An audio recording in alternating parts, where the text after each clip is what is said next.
each other were the one. We would make love at the drop of a hat. Remember that? Yeah. I remember you. Okay, facing reality. That's what Sarah Ali said we got to do. Facing reality. That doesn't sound promising for a Black Marriage Monday. But do you want to stay together? Do you want to make it better? Well, we are being joined by a leadership and communications expert. He's an author, a speaker, an educator, and a coach. His books include No Excuse Guide to Success, From Average to Awesome, and Crash and Learn. Better known as Mr. Energy, he's a Philadelphia native, a professional and personal development expert, the founder and CEO of Jim Smith International. Jim Smith Jr., Dr. James Smith, good morning. Good morning to you, and what an honor and privilege to be with you. Thank you. Yeah, it's great to have you on, and it's, it sounds like you spend a lot of time working with institutions, Prudential, Vanguard, Core States Bank, these sort of corporate entities teaching people how to communicate better for better results.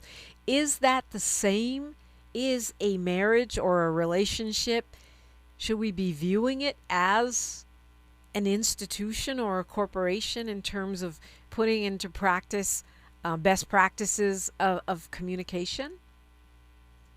By and large, I would say yes, but I believe in situations of marriage where it's more intimate, there's a greater degree of authenticity and vulnerability that's needed. I've done a great deal of research on authenticity at work, and through that research, I found out going in, I believe that authenticity was either authentic or inauthentic, and I learned through my research that it's a matter of more or less, and me choosing how authentic to be given the circumstance. And unfortunately, I find in corporate, there's not a lot of authenticity, or as much as it should. There's company speak. It's, here's what I want you to know. I can't tell you everything. Need you to leave know the basis. person's office. Yeah. Yes, your head's spinning. And in your marriage, you never want your partner to leave a room or to leave a conversation with their head spinning. So I believe the stakes are higher. I think that's right. That you don't want them to leave going, what just happened? I agree. And unfortunately, I've been in situations where I went into that conversation, and afterwards, what did I say?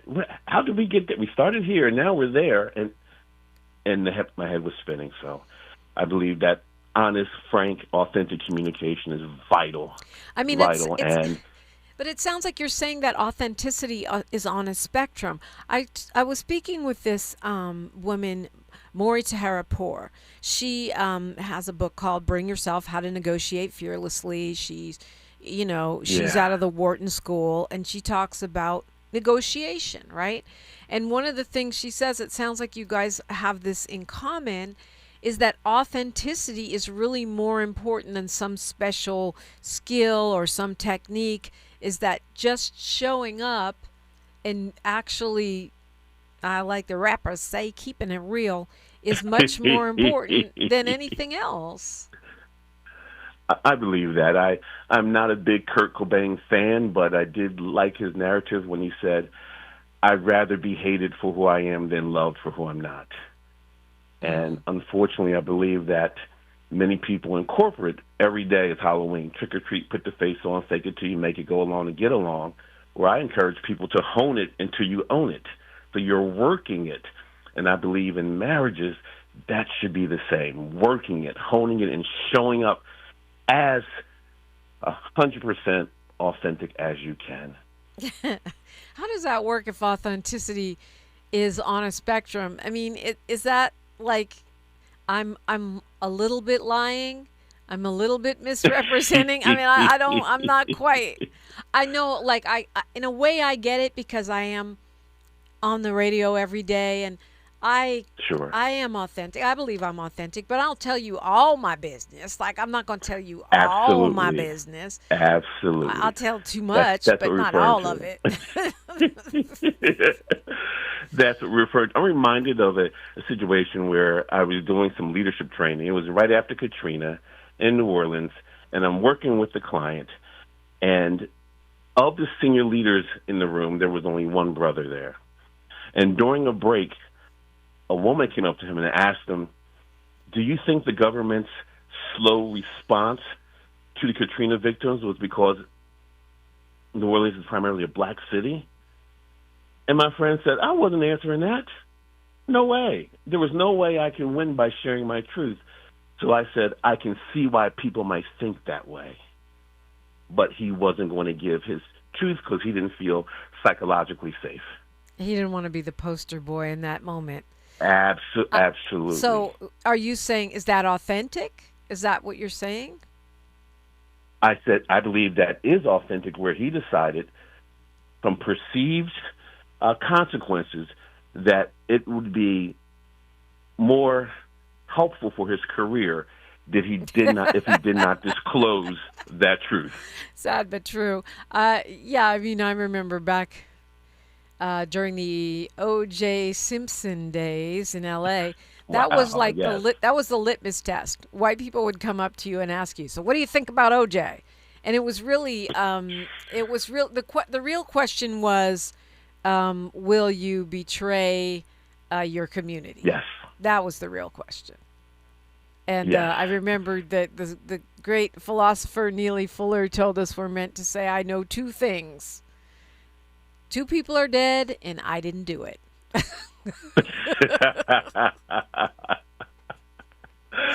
That's awesome. So, That's I mean, I suppose that is authentic, but when we talk about, go ahead. We should know that when we are authentic, and this is with our employer, corporate boss, whatever, and with our partner, there comes a risk. And that level of authenticity may get you wounded. However, if you stay true to your values and beliefs, you're going to, at some point, learn how to walk with the wound, because you're going to share something that someone disagrees with or doesn't see it the way you see it, and maybe not far enough along on their journey, and their response to you may create disharmony in that relationship. Yeah, is that creating the disharmony, or is our response to it creating the disharmony? I think it's a combination. Number one, I think, is how you share your truth. Our pastor, when we were getting married, used to always say, "Share your truth in love." You share your truth, but do it in a loving fashion. So as we are not sugarcoating, but we're communicating in a way where someone's going to receive what you have to say, rather than it turning into what I call a right fight. I mean, with both people fighting to be right. A right fight. Okay. I mean, what's the loving way to say you're fat? I mean, maybe that's a bad example, but there are some things that that are, Baby. I love it when you wear that red dress, but I haven't seen it in a minute. That's okay. But it's the uplift. It's the uplift, and let's work on it together. What can I do? What can you do? Certainly not to tear them down by speaking negatively, or even something you're trying to get the truth on what happened. Right. Oftentimes by saying, "Why did you do that?" Ding, ding, the fight's on. Yeah. You could reframe it. Tell me about who you talked to, or tell me about what went into it. We said, tell me about, you're asking the person to talk, rather than saying, "Why did you?" And the person might shut down, "Because I wanted to." Yeah. So it's how we communicate, how we reframe situations, and it's the energy that we have created and the number of deposits we've made in each other's journey. Alrighty. Well, we're going to practice this. We're going to get good at this. We're going to communicate better in marriage, relationships, situationships, negotiationships. That's not a word. Dr. James Smith is with me, and you're listening to KBLA Talk 1580. You can't fix what you won't face. And we face it every day. This is KBLA Talk 1580. Just in case you missed our Procrastination Crenshaw Town Hall.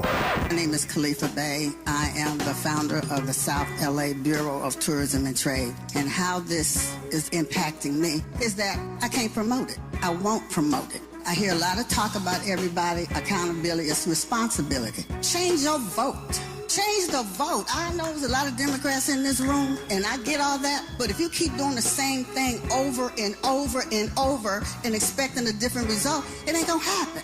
And it's not about Democrat, Republican, it's about getting what we need to get done. That's what it is for me, because this is deliberate. This of our communities, you look at Chicago, you look at all the black communities were built by us, we're in the same condition. So to me, it's by design. And if we don't do something to change the vote to get to what we need, stop having these meetings. Making sure they stick to the truth. We're KBLA Talk 1580. The KBLA 1580 app puts the realest conversations right in your pocket. Stream live wherever you are in the world. No static. No searching the dial. A crystal clear connection 24/7, exactly when you want it. We recommend that you keep automatic updates enabled. Set it and forget it. So the app stays up to date with store requirements, bug fixes, and new features as we roll them out. Download the KBLA 1580 app today and stay plugged into the conversation everyone's having. Hey, Mom, now that I have an after-school job, I think I want to buy a drum kit. Okay, rock star. Let's look at your account. When kids start making money, Chase has easy-to-use tools and expert bankers to help them learn how to manage it. And next month, I'll buy the bass drum and the cymbals. Oh, and maybe some noise-canceling headphones for you. Aw, you've thought of everything. Help kids save, budget, and build financial independence, all with Chase. That's good for kids and good for parents. Visit your local Chase branch and get started. Account subject to approval. J.P. Morgan Chase Bank, N.A. member FDIC.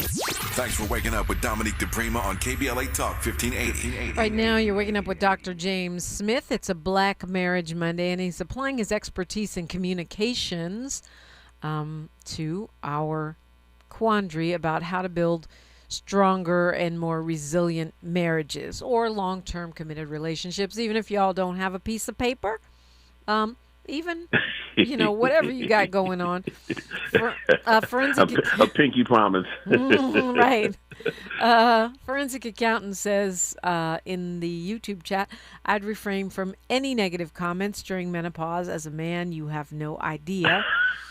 Yogi Fish says most arguments come from misunderstandings, and I hate to argue. But as couples, sometimes it seems like the more we love each other, the more we argue. I believe that. But I believe at one point in that relationship, the conversations were about, what do you need? How can I help? I was thinking about you. And unfortunately, it evolved into, you haven't done this. You haven't done that. When's the last time you... So it went from, what can I do, to now pointing the accusatory finger of you, and that turns into a right fight. It turns into a debate, and we'll keep repeating the same patterns. I think about two things when I'm having discussions or arguments, Dr. James Smith. One is Ian Levanzant saying, would you rather be right or would you rather be happy? Pharrell Williams, I want to be happy. that one hit me kind of hard. Do you want to be right or do you want to be happy? I'll pick happy. And I will too. Yeah, but a lot of times when we get caught up in the moment, we're not thinking about that. It becomes almost like a zero-sum game rather than a conversation with a loved one. And I agree, and here's the unfortunate part. A lot of that is stemming from a life trap that we developed when we were young, whether it's our siblings, our parents, we were treated a certain type of way, and we began to act on that, either defensively, dismissively, moving away. And as we continue to grow older, that life trap is still with us because we haven't confronted it, and we take it into every relationship. So when you're triggered, you go back to I got to take care of myself. Yeah, I know you are, but what am I? Not thinking about yes, the other it is. No, it's not. Yes. Yes, it is. No, it's not. And, yeah. And I think that the other thing that I learned that was helpful for me, and I wonder if you agree with this or you have similar rules, is that when I Sure. hear myself saying "you never" or "you Yes. always," those are red flags, and I need to check myself, because as soon as I'm saying "you never" or "you always," I'm not allowing the other person anywhere to go. You're not. You're not. And where is your focus? On what you perceive me to be doing wrong? Or is it how you can reframe how you see it? Or can we sit down and discuss this in a civilized manner? Because what you focus on grows. So if you focus on what you perceive to be one of my blind spots, oh, that's going to grow huge, because that's what your focus is, rather than how can we work more effectively together to continue this journey. We're in the moment, that fight. Okay, so Kwamel is saying, how do you resolve conflict and tension? He says his wife and this man Morris in the chat, he says his wife and him have never argued in decades. They've been married. She loves the Lord and I love her. He says he's not bragging. It is what it is. And Kwamel is asking, so how do you resolve conflict? And I've had this conversation before in other contexts. When couples say they don't argue, is that good? Does that mean that they're ignoring stuff, or or they just have found a way to let it all go? I mean, I feel like that's a little scary. Like maybe they're not dealing with stuff.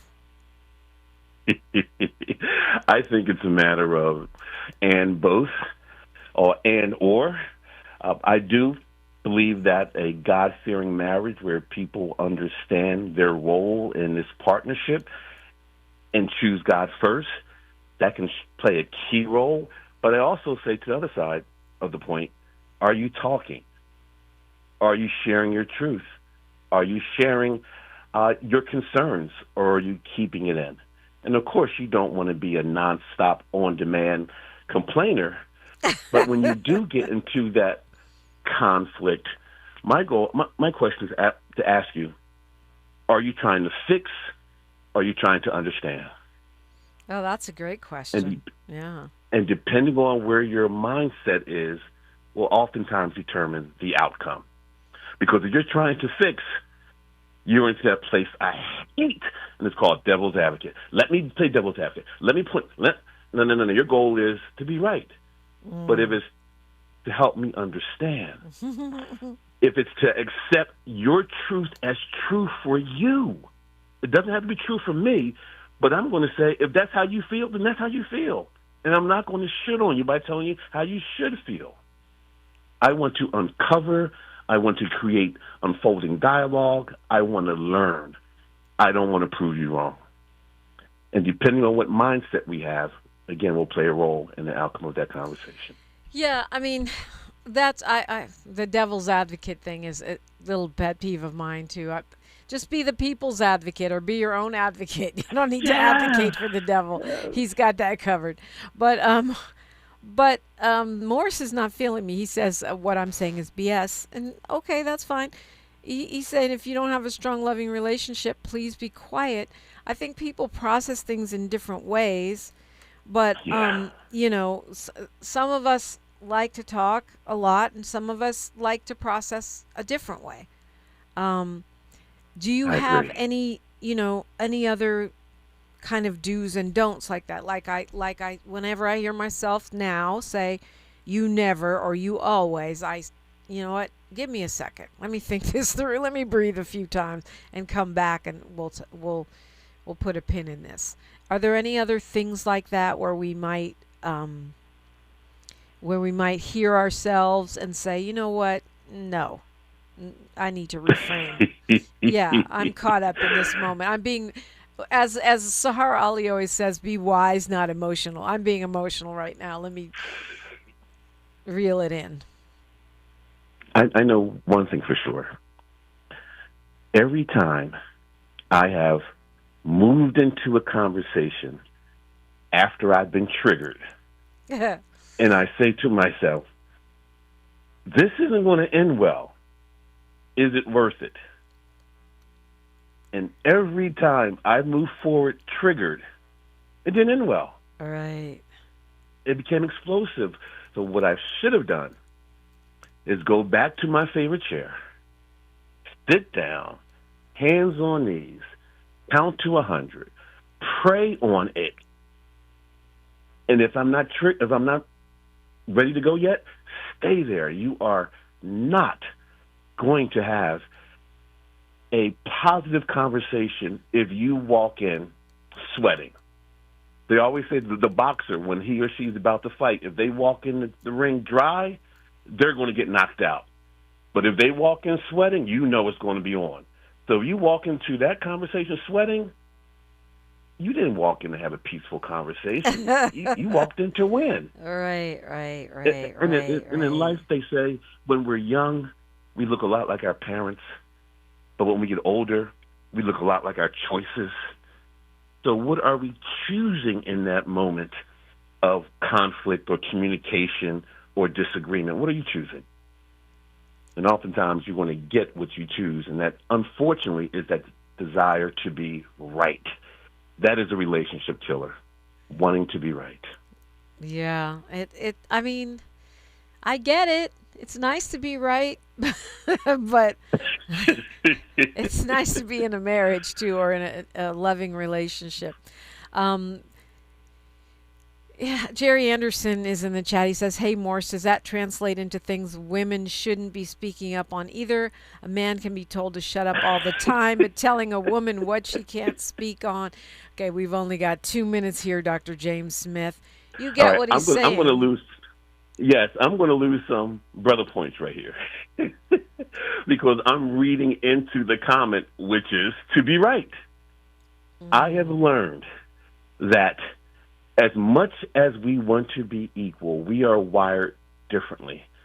And every time I've gotten into an argument with my spouse, and I say, you keep cutting me off, but you're not, that's going to end in disaster.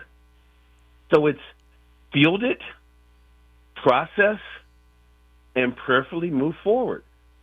I learned a long time that we are wired differently. So to try to get a woman to act like a man and vice versa, then the woman doesn't need that man, or the man doesn't need that woman. It's understand the dichotomy and the differences in the relationship. And yes, there are some things, some words that sting a lot more, and there's no rules for argument.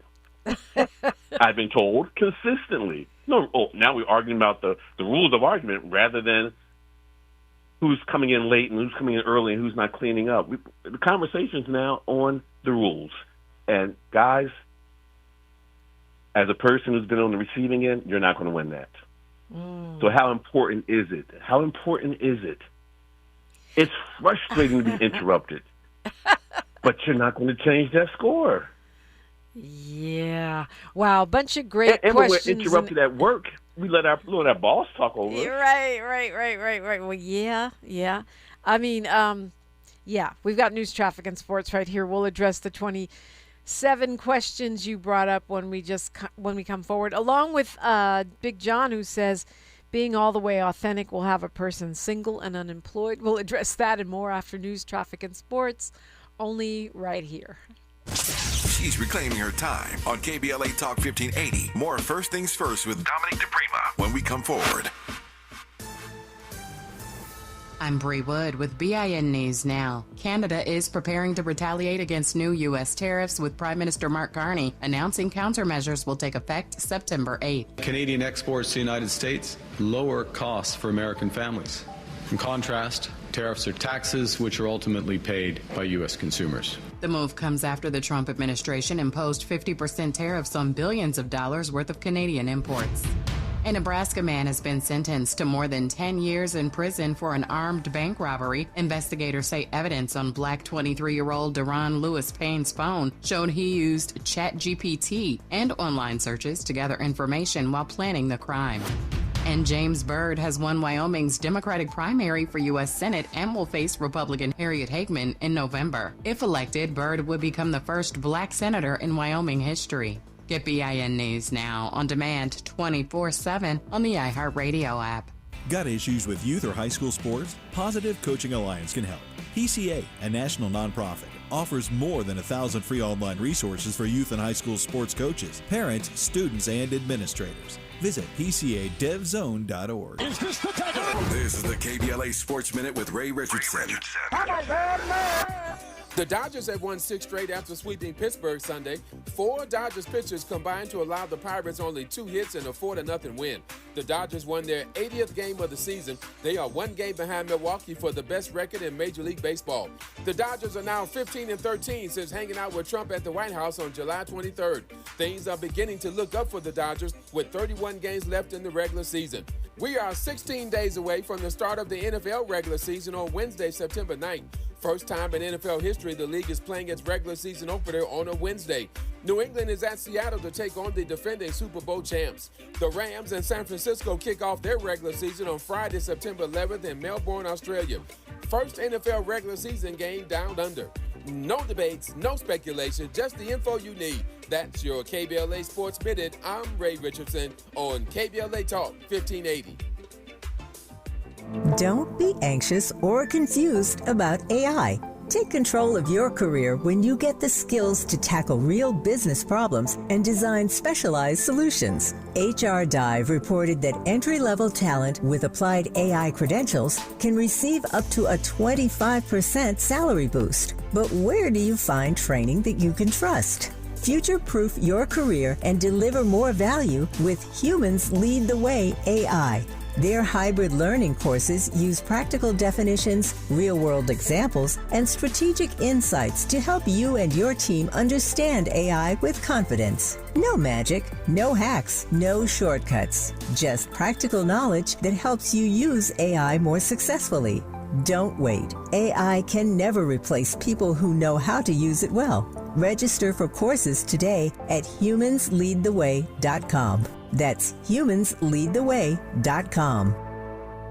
What's good, KBLA delegation? I am Miles Lowe, and I'm excited to be joining the weekend lineup right here on KBLA Talk 1580. Join me every Saturday at 12 noon for the Do Better Show, where we get into the world of tech, AI, the creator economy, navigating your mental health through it all, and have conversations with founders to find out how real people are making real money right now. It's not a course, not a subscription. Class is in session every weekend, live on the air. So if you knew better, you do better, right?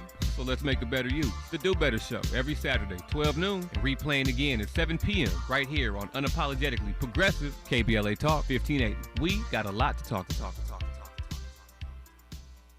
Hi, I'm John Wood Jr., host of The Kingdom Project, weekends on KBLA Talk 1580. Black America has a tradition of holding the United States of America to the standard of her stated principles when it comes to democracy.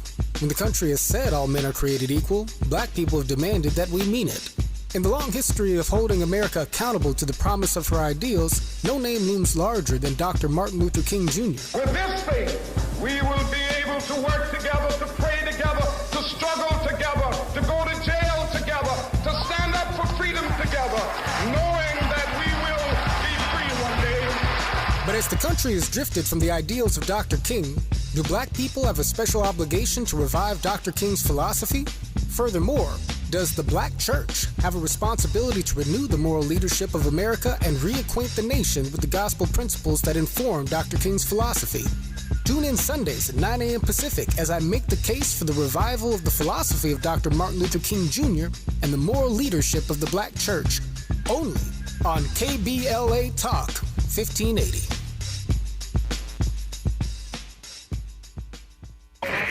This is KBLA Talk 1580, where hate meets a scholarly match. And its scholarly match is almost always you. And we're pleased to be talking on this Black Marriage Monday with Dr. James Smith. He's an expert on communications, leadership communications, the author of books including The No Excuse Guide to Success and From Average to Awesome. You can find out more at drjamessmithjr.com, Dr. James Smith Jr., don't spell out junior, drjamessmithjr.com, and you can order his books there and find out much more. Applying these principles to relationships, wrote down several questions here, some of them coming from our chat. Kwamel wants to know if you believe in the age-old adage, then men should not argue with women, period. To me, argue sounds like a fight. Mm-hmm. So if that's the question, yes, I believe that. I believe men and women should have conversations expressing their wants, their thoughts, their needs, their desires, and give the other opportunity to listen, perhaps refrain, and not look to be right. But when I hear argue, I can't think of an argument I ever won with a woman, my daughter, my mother, my wife. It's not going to happen. So let's discuss it. And I believe there was a conversation in the chat room previously about if you're always authentic, it'll lead to a variety of negative factors. I believe through my research there is what's called a threshold for authentic expression. Initially, the first part of the threshold is to fake it till you make it, not sharing your truth, being passive, and not being authentic. In the middle, I would say say we go 1 to 10, I would say from a 4 to 8, you're leaning more towards true authentic expression that is acceptable. But if you are an authentic narcissist, racist, whatever, those go against the cultural mores, the organizational mores, the values that you've established in your relationship. So all bets are off if you're going buck wild crazy, insane with your degree of authenticity. It doesn't jive with the social, organizational, or family fundamental mores that exist. So that's why you're back to this idea of authenticity being on a spectrum and or the tone. I mean, because tone and how you deliver it is also important. Yes. That's the wrapping of the gift inside. And the gift is feedback. And if you want someone to receive feedback well, it's how you frame it. When I do coaching on presentation skills, when someone stands up and they present virtually or in person, I give them feedback 3 ways. The first P is praise. The second P is polish. And the third P is possibility. So the praise, what you did extremely well. The polish, what you could do better. And the possibility, a way for you to do it better. And people receive that feedback much better than positive, constructive, or what you did right, what you did wrong. It's communicating clearly so the person can feel it, see it, and hear it. And the hear is not volume. The hear is visceral understanding. Because like you, I'm sure at some point growing up, your mom or dad said, "Girl, you don't hear me." They weren't talking volume.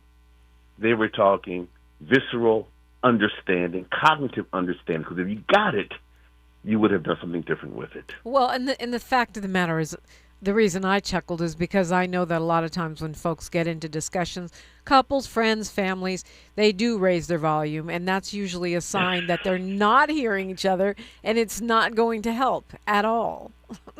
No, we're talking loud. Now the neighbors could hear. But neither one of us is listening to what the other person says. They're waiting for a point to interject. Right. Or call you on that one thing that they disagree with, and now the conversation is going awry, astray. I have a pet peeve about that with radio hosts, not just radio, TV too. I think that a lot of people they have their list of questions, and they're just waiting to ask their question. And it's the same kind of thing that happens in an argument or conversation with a loved one sometimes. They're not listening, and I feel like the person you're talking to could say, well, I killed my neighbor and buried him under the floorboards, and they would just go to their next question because they're not listening. I agree with you so much. I'm interviewed a lot on shows. I have my own radio show here in Philadelphia, and that's a pet peeve of mine, the agenda, and also the question that's followed by a statement. The interviewer forgot the question. Because you ask the question, then you go into a diatribe of why you feel this way, and now I'm like, what did you ask? It's agenda. Yeah. It's agenda. I mean, right. Now, here's one. Go ahead. Yeah. Here's one for you. At one point, my traveling got up to 70% of the time. This is before COVID. I was on the road nonstop. And equivalently, every time I was about to leave to head to the airport, my wife would say, "Can you take the trash out?" Now, trash should be the next day, 2 days, a week. She would say, "Take the trash out." I grew so frustrated and angry, and I would take that trash out, talking under my breath. So I remember this one time, it happened. I took it out, got in my car. Now I'm late for my flight. My college roommate calls me. "What's going on?" "I'm taking trash out." He's a dude. If she always asks you to take the trash out, and you know she's going to ask you to take the trash out, why don't you just take the trash out before she asks you? Like, duh. But what I wanted her to stop asking me. I wanted her to change. And that led to months of me being fired up until finally I just said, "I'm going to take the trash out." And before I left, I would say, "I'm taking the trash out." It's done, babe. I got an extra 5 minutes. You want to do something? You want to come say a heartfelt goodbye? There you trash go. is out now. How you like me now? Yeah, I mean, I think that's fair. In what is our part, whatever the interaction is, what is our part in this? You talk about communication a lot, as I mentioned, with corporations. Are there techniques that would translate into a marriage or a love relationship, techniques that you teach to corporate leaders about how to more effectively communicate what they're trying to say? Sure, I'll give you a couple. One is to, when you're talking to your partner, to listen for the CMF. Stands for content, meaning, and feeling.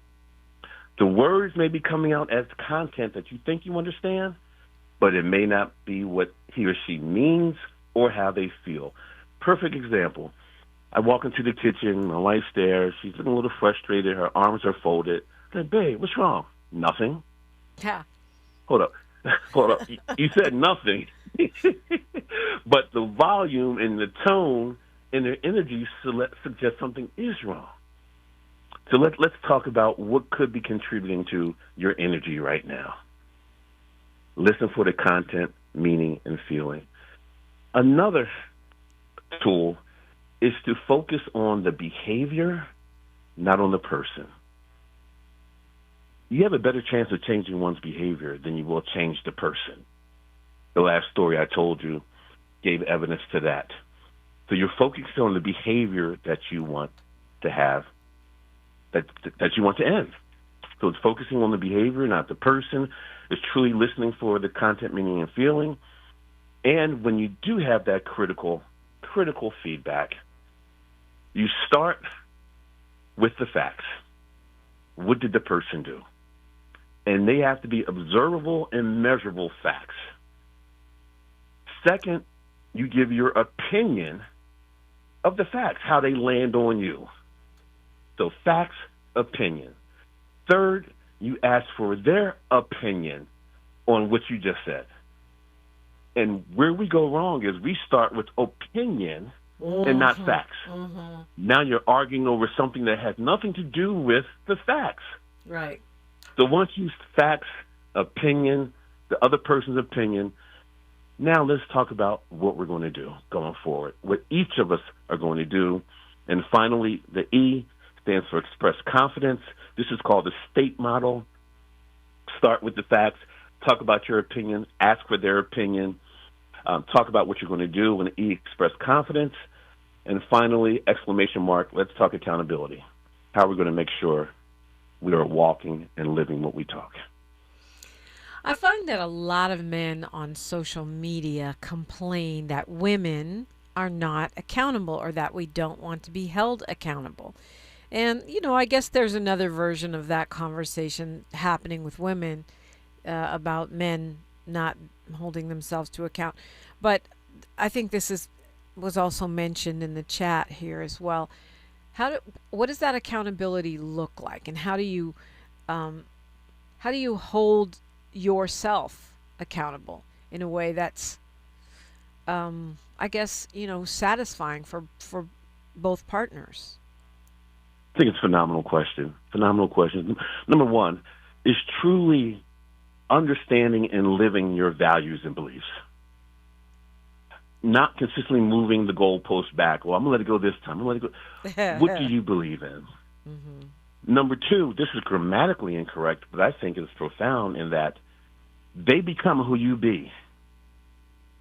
They become who you be. So as you're being clear, loving, consistent, communicating, it's been my experience that the other person did the same thing too.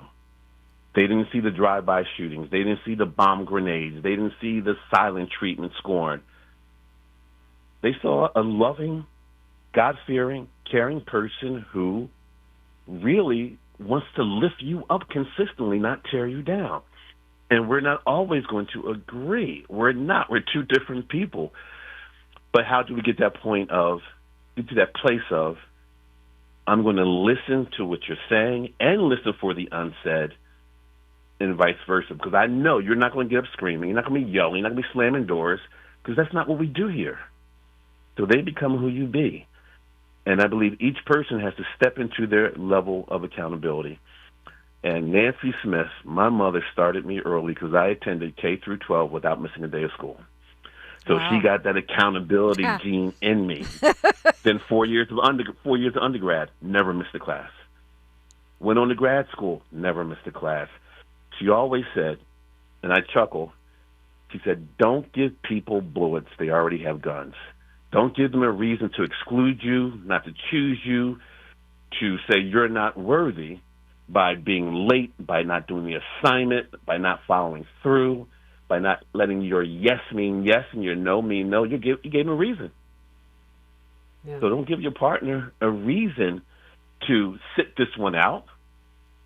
Be consistent. Yeah. Well, I could get a T-shirt that says that. Dr. James Smith is my guest. It's a Black Marriage Monday, and we're using the best of our knowledge in communication to help us do a little better in that area. We'll continue the conversation when we come forward on KBLA Talk 1580. More of First Things First with Dominique DiPrima when we come forward. Hey there, Los Angeles. This is James Lucky Jr., publisher and editor of Los Angeles News Observer. Are you hungry for news that matters to you in the African-American communities of Los Angeles? Well, buckle up, because we got the scoop you've been craving. Stay in the know and never miss a beat with our free weekly publications conveniently available near you. Or hop on the digital wave and become an exclusive subscriber at OGNSC.com. Don't forget to join the party on Instagram and Twitter at OGNSCINC for behind-the-scenes access and sizzling updates. No more FOMO. Let's stay informed, connected, and empowered together. Just in case you missed our Procrastination Crenshaw Town Hall. My name is Bronwyn, and I've been in this neighborhood for 65 years. All righty. I was raised here, right on Crenshaw Boulevard. Ancestry, legacy, everything. No parking. In regards to our elderly, in regards to trying to get from one end to the other, 48th and 50th Street is a dead zone. You got to get off the bus, and you got to make your way down in the middle of the block. I'm right across the street. I understand one of the things. I am happy to see you guys. I've been in too many meetings where you weren't there. I understand those who own the buildings and your properties. I understand those who rent from you. Here it is. Why can't we invest in each other? Making sure they follow through. We're KBLA Talk 1580.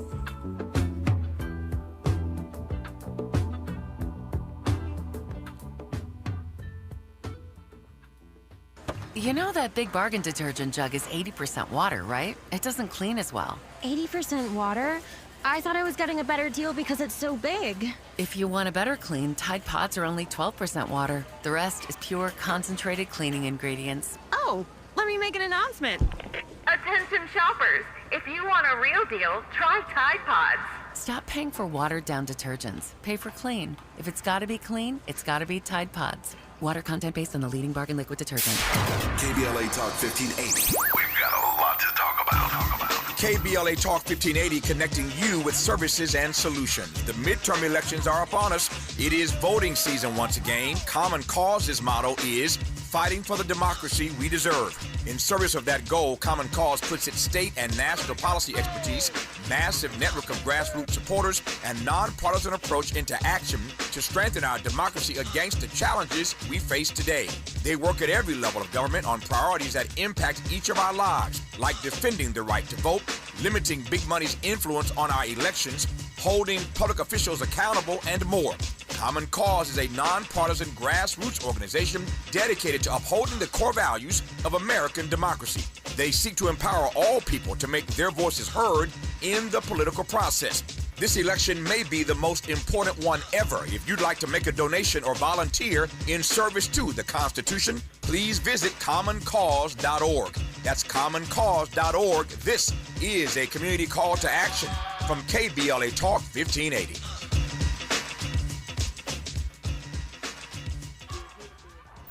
The conversation continues right now with Dominique DiPrima on First Things First. Author, radio host, and speaking expert, communications expert, Dr. James Smith is with us.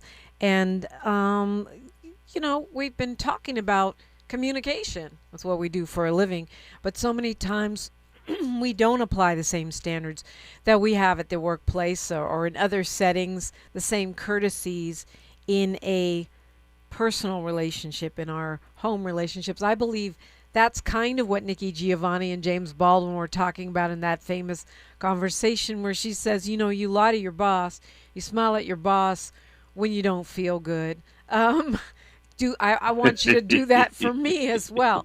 Is that part of what we're talking about? Is bringing professional courtesy into the home, but somehow matching it with authenticity? Dominic, I believe, I want to say yes and no. I believe it should be courtesy in general. And if we can summon to the power to be courteous at work, we can certainly summon the power to be courteous at home. It's a mind shift that has to occur. You're worrying about losing your job? Hey, trust me, losing your spouse is more significant than losing the job, in my opinion. Because I believe one of the biggest decisions you can make in your life, in addition to accepting God as your Lord and Savior, Jesus Christ, and just being committed to that, is your partner for life. Yeah. And that's huge. So let me give you a quick example. My wife and I made an agreement, no shoes in the house. You come in the house, take your shoes off, you're going out, put them back on. So for a period of time, she kept the shoes on. She said, I'll do it when I get in the bedroom. I'm like, no, babe, that's not. So every day I'm focusing on what's on her feet rather than how to love her and to serve her and to give her what she needs. I'm focusing on being right. Take off the shoes, which led to quiet evening. Now ask myself, how significant is that in our relationship? How much is it worth it? I stopped. And guess what? She started taking them off. Wow. I mean, that's part of it, too. It's because I think sometimes in a situation like that, we make it about more than the shoes. It becomes a symbol. Well, we made an agreement, and you're not keeping the agreement, and therefore you don't respect our, blah, blah, blah, blah, blah. We extrapolate. You sound like me, Don. You're disrespecting me. Men don't want to be disrespected. Right. Because it's not really about. It's not about the shoes. It's about the agreement, your word. Are we doing too much? Yeah. And I believe that comes from, unfortunately, a scarcity mindset rather than a mindset of abundance. Looking at what the person does for you, your heart, your soul, your family. But because you don't get this, that's what you're going to focus on? Come on. Abundance. You decided that you're going to go walk down this journey, this path together? Shoes in the house? Trash? That's the hill you want to die on? Okay, yeah. I hear you.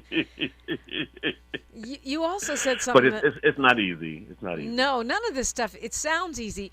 But I think when we talk about it and think about it, it gets easier, rather than just getting stuck in patterns. You also said something I wanted to follow up on, which is you said listen to the unsaid. How do we do that? That's feeling the energy. And if they want to learn more about energy, it's the Celestine Prophecy by James Redfield. I read that a long time ago. But he talks about you can feel someone pulling toward you or pulling away from you just by being in that space. So listen for the energy. And I believe if you're listening for that energy, you can determine whether it's positive or not. Don't label it, but intuitively, you get a sense for where that's coming from. And you're going to hear those words loud and clear by just listening and looking and observing and looking for patterns. Every time you get in a conversation, does that person go quiet? Well, there is something about this conversation that takes them to a timeout. But in our haste to be right, to be heard, to drive home the point, to be Johnny Cochran for ourselves, we're creating more distance versus closeness. Right. Yeah. If the shoe fits, we must quit. Yeah. Well, Morris also says never, ever, ever, ever, ever cuss. Yes. I'm assuming he means in an argument, not ever in life, because I don't know if I could comply with that, but never in an argument. Oh, that's certainly a deal breaker, and that's going to be a quiet evening, maybe a quiet next couple of days. We are intelligent enough, hopefully, to convey a feeling, an emotion, without having to add profanity to it. And I'm one who doesn't use a lot of profanity. I admit I will if I feel there's some danger there. But for the most part, I do my best to express myself in a way where I don't create any red flags about what I said or how I said it. Well, you're not going to hear it. Well, I mean, you're a very disciplined individual, and I definitely commend you on that. But more than that, I commend you for today's conversation, because I think it was important. It gives us a lot of things to think about. Dr. James Smith has been our guest. Thank you so much for being here. drjamessmithjr.com, JR. drjamessmithjr.com is where you can find him. Thank you again, sir. Thank you so much. He started my week off on a very, very, very happy way, so thank you. All right, and thank you as well. We all need these things. And as you know, Tavis Smiley's up next. He's getting ready for his show. He's got a full house for you as usual. I would remind you to find me on social media at DiPrima Radio, DiPrima, and then radio everywhere, even YouTube. Please follow, like, subscribe. The radio station is at KBLA 1580 everywhere.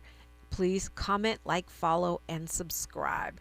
Like my mama, the late, great Diane DiPrima, used to say, the ultimate famine is the starvation of the imagination. Until tomorrow, my beloved KBLA delegation, one love. KBLA 1580 Santa Monica. I'm Bree Wood with BIN News Now. Canada is preparing to retaliate against new U.S. tariffs, with Prime Minister Mark Carney announcing countermeasures will take effect September 8th. Canadian exports to the United States lower costs for American families. In contrast, tariffs are taxes which are ultimately paid by U.S. consumers. The move comes after the Trump administration imposed 50% tariffs on billions